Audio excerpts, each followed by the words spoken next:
నిమిషమైనా ఉండలేనే నువ్వు లేనిదే. 9 నెలలు మోసి నన్ను కన్నావా నా జానమ్మ, వచ్చే వరకు నీ తోడు ఉంటానే జానమ్మ, నన్ను కన్నమ్మ.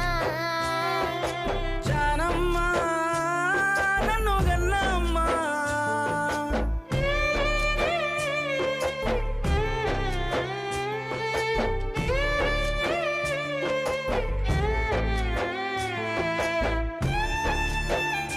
2026లో మొదటి సూర్యుడు